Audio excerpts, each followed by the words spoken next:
Hi, it's Noan Renard. Welcome to my video, which is an overview of my final year project at UCL. This is an industry exchange network program with ToukanLabs, where I'll be working on the HoloRepository, UCL's HoloRepository, to add the eye as a featured organ. So this video will serve as an overview for the rest of the videos to come, and as sort of a baseline, and all the videos to come will build on top of this, and will be more in-depth analysis of all the different research and the component, the code that's being built.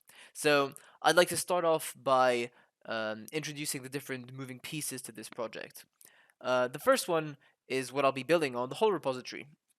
So the whole repository is a UCL-led open source project that enables CT and DICOM scans of certain organs. So far, we've got the brain, the lungs, the chest, the abdomen, and the kidneys to be rendered in 3D with the latest organ segmentation techniques, and it has machine learning pipelines, it has AR extension, and it's what I'll be building on. The next one is ToukanLabs. So ToukanLabs is a company that owns OpenEyes, which is the leading open source electronic patient record for odontology, and it's designed by clinicians for clinicians to deliver fast, effective content to professional clinicians.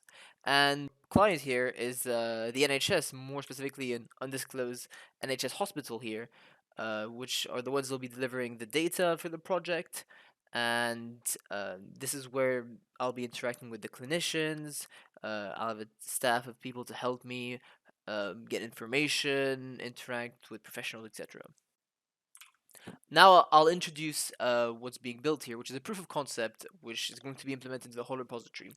So I'll explain the different working parts so far, what's been decided for this project, and then I'll go into more of an holistic approach and explain why I'm doing this. So the data we have in this project are going to be OCT scans, 2D images, they're called B scans, and the first step is segmenting them to make them more usable.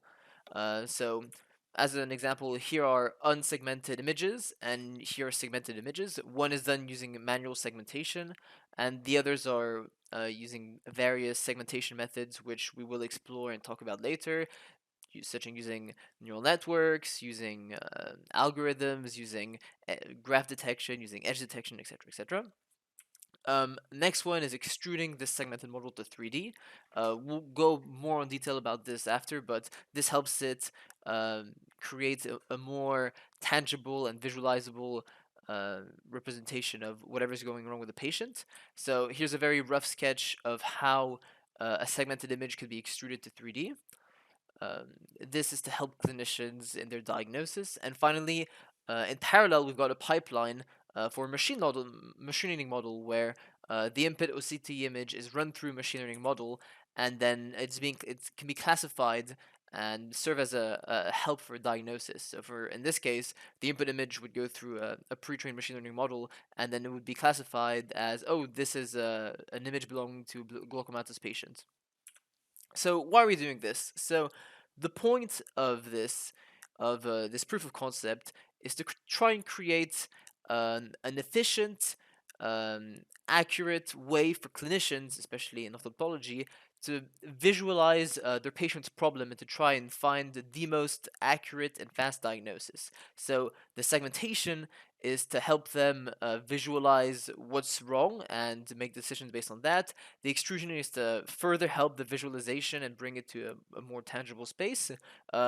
Even with future plan work, maybe to extend it to AR, it might be even better. And the machine learning pipeline is to bring in a second opinion to help support whatever hypothesis the clinician is going for. So this might be how the clinicians end up using it. So an input B scan is put, it's segmented, and then rendered into 3D. And on the side, it's run into a machine learning model, which could be pre-trained. We could be the one bringing it in. It could be hospital zone, and there's a diagnosis, a classification that comes from this. And this whole part will be integrated into the whole repository and possibly into OpenEyes. And finally, we can talk about the future work, which is not exactly in the scope, but if there isn't enough time, will be implemented and could be done in the future iteration of the program. So, one of these could be of creating, when we do the extrusion for the 3D model, making it very, very thorough and comprehensive. For example, inside the 3D model, maybe the data from the original segmentation can be brought over, and as a result, each segmented layer can be removed, have their opacity changed, their color changed, and so this would allow for a layer by layer 3D analysis of a patient, which would create an even better visualization. Maybe implementing a global machine learning pipeline to where any hospital, any clinician can put their own machine learning model inside this module of the HoloRepository, and then automatically have whatever classification they want done. So this would allow the project to scale to whatever problem you're trying to diagnose, be it DME, AMD, glaucoma, etc.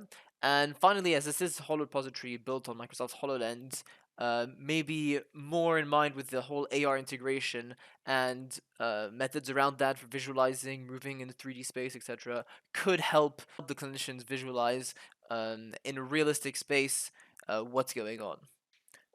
You can expect the next videos to talk about the different steps and approaches, the research, the papers, the literature, the academic reviews, the progress with the clinicians that's being done.